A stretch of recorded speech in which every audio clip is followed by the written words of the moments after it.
We're back. We're talking today about the Native American peoples, and their struggles and the commonalities of faith and action.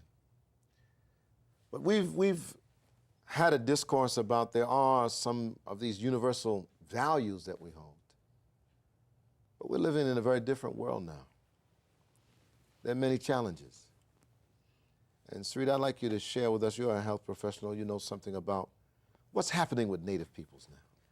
Well, there's many social problems that have been ignored and need to be addressed. And just to give you an example, the Pine Ridge Reservation, it's the second largest reservation, and 50% of people over the age of 40 have diabetes. 50%. 50%. The teen suicide rate is 150 times that of the national average. In fact, January 2009, Rosebud declared a state of emergency. Rosebud is reservation. It's located in Mission, South Dakota. Okay. They had 16 young people that tried to take their lives within the span of a month.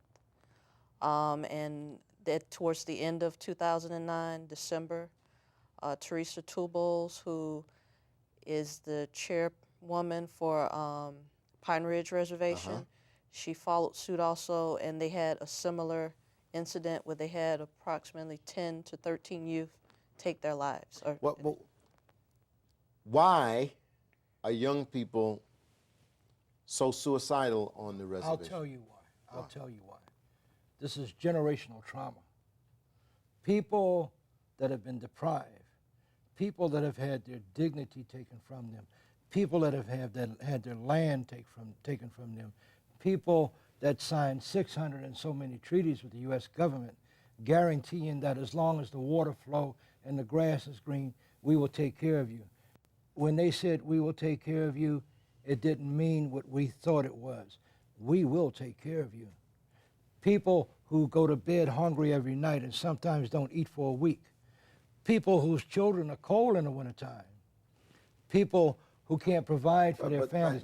This is what's the problem. This is what causes this. But the prevailing wisdom is that the Native peoples are taken care of. They have casinos, and they're making money That's another with lie tax-free. They're all lies. They're all lies. You have maybe 6 or 7 casinos out of all of casinos that Native America have that are making any kind of money, and they have to take care of their tribal people. Infrastructure, medical buildings, all of that. And whatever little they have left over, they try to give to other tribes. But it's not enough to go around. And then you have this government controlling them on what they can do with their money. And then they want to come in and tax. We're sovereign nations, guaranteed in the United States Constitution. Nation to nation, government to government relationships. That means that no outside government is supposed to come into our government and tell us how to run our government and tax us. And this is what's happening. This is the frustration. Our children can't see from the next day to the next day. They don't know if they're going to graduate from high school because they don't know, in some cases, if they're going to have instructors or the proper materials to go to school with. I'm going to stop for a minute. You grew up in Arizona? I grew up on the reservation with my grandparents. Which reservation? On the Denai Reservation in northern Arizona, Western Navajo Agency. And what was it like? It was very difficult at times, where we had to depend on very little money for a large family, and we did have sheep, and my grandfather had to he was like a farmer. He was planting corn. He had trees, but we needed money for the gas to go get water and to come back and water, and that's a very large cornfield. So we had to put water for the crops, and then there were times. Now, we talked earlier about about the ratio of diseases and so on higher, and you're raising the issue of water. Most of the Dene people don't have any water coming into their houses. Why? We've waited, my family, my grandparents have waited over 15 years to get electricity, even water, running water. And this is in the third world countries within this country. Now, we talked earlier tonight about the environmental degradation. Well, you know, brother, sitting under the reservations of North Dakota, South Dakota, all the way down to Arizona, and New Mexico and Oklahoma and part of Texas is the largest aquifer in North America, but it's contaminated. It's contaminated because companies, big corporations, have been given leases through the Bureau of Indian Affairs to go and mine uranium and coal. And they were not held in check or responsible, nor was there any quality control on what they dumped in the water, and for that reason the water is contaminated. People on Pine Ridge and Rosebud, and even down by her people, can't drink that water because it's contaminated. Uranium. How do you drink that water? When you got Well, men, maybe that accounts for some of the diseases. absolutely, men on Pine Ridge and the reservations in North and South Dakota, the average life expectancy is 46 years. Like, we were talking earlier. You do some outreach work. My daughter and I. What are you doing? Well, for the last 6 years on my radio show, I've been collecting clothes and toys and food and all of the things that people have out here that take for granted, that people out there wish they had. Food, man, food. And we fill a 53-foot tractor trailer every year, and we take it out there to those people. This is what the Great Spirit told me to do, to take care of the people. That's what we do. And we need help. We need help.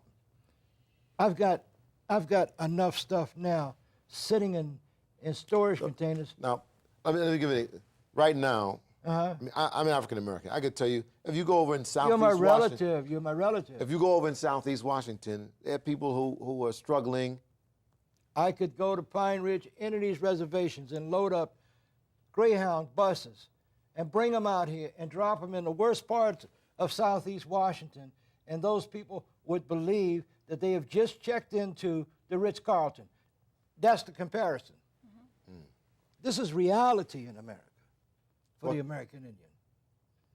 Now, I know you're doing some relief work with Islamic Relief. At Islamic Relief, we are working in our domestic programs, working on developing it and getting more programs. And one of the ones that we want to get to have consistently is there's a Day of Dignity already that they go out to the reservations, but we want to do something more specific, like advocacy. What's Day of Dignity? Day of Dignity is where the Islamic Relief goes out to over about 20 cities throughout the beginning August, and they give out food, clothes, they provide medical care, they do basic checkups for the people in the hardest ridden areas in the country. And South Ridge in the Pine Ridge. Fort Thompson, South Dakota is where they is going to be. This year it's going to be in June. So if anybody wants to help, we need all the organizations we can get. We need alliances, we need people, we need volunteers. What's the www.islamicrelief.usa.org. And we need to get everyone involved. Everyone needs to help. Whatever little you have. We will work with you. You work with us. We will work together with Jay Winter Nightwolf and Sister Sarita. We all need to come together on these for this cause to help the indigenous communities. And not just that, we need doctors and dentists. We need doctors. We need go dentists. out there. We need everyone. Yes. Whoever you are, we need you. You know, we owe a debt to the Native peoples. Now, I was shocked by the percentages, 1.5%. What happened to the populations of the Native peoples? Is it you've got disease, you've got poverty? Let me just tell you this quickly. Before the European invasions, we were okay. When the European came to this part of the world, they only brought the gun, the sword, the alcohol, diseases, greed, arrogance, the cross, and the priest. That's all they brought. And coupled with that, they brought greed and arrogance. Now, I want to clear up something real quick. Okay. All white people are not bad, just like all Indian people are not good, and all African American people are not good. You know, it's not about the color of your skin. Yes, sir. It's about what's right here.